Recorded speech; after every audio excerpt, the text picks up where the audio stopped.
President. Senator from Hawaii. Thank you, Madam President.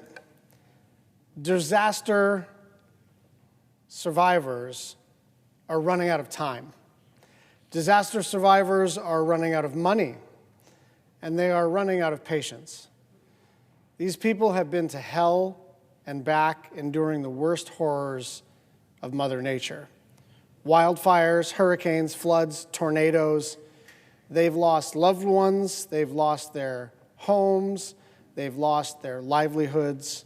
And after all that, after having their lives totally upended overnight, many have been stuck in limbo for months or even years, waiting for help to arrive. It hasn't always been this way. Over the years, Congress, on a bipartisan basis, has consistently stepped up to help hundreds of communities decimated by disasters. No matter the political color of the state or the size of the town or the price tag of the cleanup. Why? Because we've recognized correctly that disasters do not discriminate, and that helping communities recover is one of our most fundamental responsibilities in the federal government.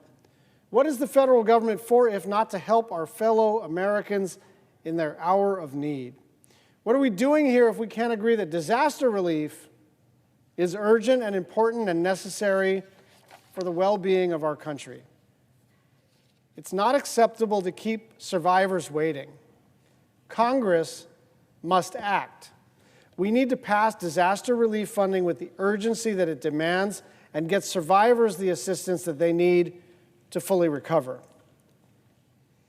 9 months ago, today, fires fueled by 70-mile-an-hour winds stormed the town of Lahaina on West Maui, incinerating everything in their path and leaving behind little more than ash, rubble, and smoke. 101 people died. 2,200 structures were leveled, and almost 12,000 people were immediately displaced.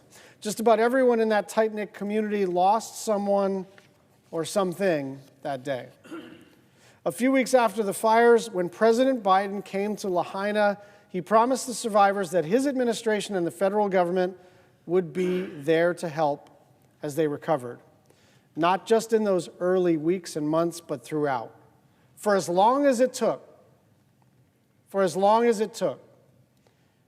9 months later, cleanup is still ongoing. Not a single home has been rebuilt, and the infrastructure that was destroyed, the harbors, the roads, the water, the sewer systems, all yet to be restored. The recovery was never going to be quick. The damage was so vast, the destruction so total and so toxic, that bringing Lahaina back to anything close to normal was always going to be a multi-year endeavor. And that's the case for so many communities across the country that have been devastated by disasters. When the president declares a disaster in a community, it means a very specific thing. It's not just like the president's whim or whether they like the place that has been hurt. It means that the community's recovery needs are so great that the state and local governments can't handle them alone. It means that the capacity of the local government has been exceeded, and the president is declaring that this place is a federal disaster, so that the federal government has to step in and help. Which is why almost 7 months ago, the President of the United States submitted a supplemental funding request to Congress, which included funding for the disaster relief and specifically for the Community Development Block Grant Disaster Recovery, or CDBG-DR program. DR serves a simple but essential purpose. It provides survivors with the funding and flexibility to rebuild their homes, small businesses, and communities over the long term. For more than 30 years and in practically every state in the country, the program has been a lifeline for people trying to get back on their feet and economies trying to get back on their feet. But it's been a year and a half since Congress last funded CDBG-DR, and in that time, disasters have piled up in every part of the country. Unfortunately, we know more are coming, especially with hurricane season around the corner. And so for Lahaina and dozens of other communities nationwide, this funding is urgent.